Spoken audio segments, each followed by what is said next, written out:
Mirzo Ulug'bek tumanidan bunaqa narxga yana bo'lib to'lashga aniq kvartira topolmaysiz. Bitta like bosib videoni oxirigacha ko'rsangiz batafsil ma'lumot berib o'taman. Havosi ekologik toza hududda ko'p loyihalarni muvaffaqiyatli topshirgan Bino Group tomonidan 66-Avenue nomli loyiha qurilishi boshlangan. Loyihaga keladigan bo'lsak, Mirzo Ulug'bek tumani Iqtidor mahallasida joylashgan. Bu joyimizni ko'pchilik biladi. Do'rmondan Yangi O'zbekistonga qarab yurganda o'ng qo'lda joylashgan bo'ladi. 66-Avenue turar joy majmuasi 1,5 gektar yer maydoniga ega bo'lib, 5 ta blok va umumiy hisobda 240 ta kvartiradan iborat. Eng zo'r tarafi premium turdagi turar joy majmualari singari qavatlar soni kam bo'ladi. Ya'ni har bir blok atiga 3 qavatdan iborat bo'ladi. Kvartiralarning ichki qismiga kelsak, qiruvch 57, 70 va 82 kvadratli planirovkalar bo'ladi va hammasi xonalarga bo'lingan holatda topshiriladi.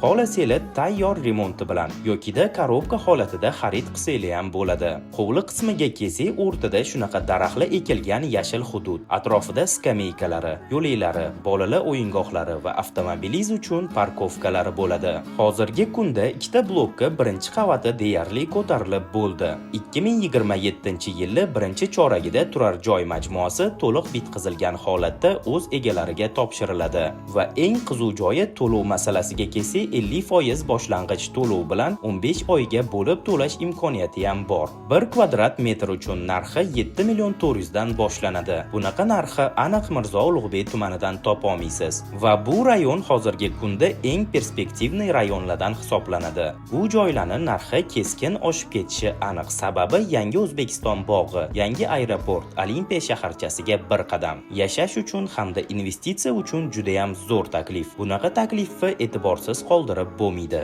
Foydalanib qoladigan joyi. Qiziqqanlar bo'lsa raqamlar qoldiraman. Aloqaga chiqib to'liq ma'lumot olishingiz mumkin.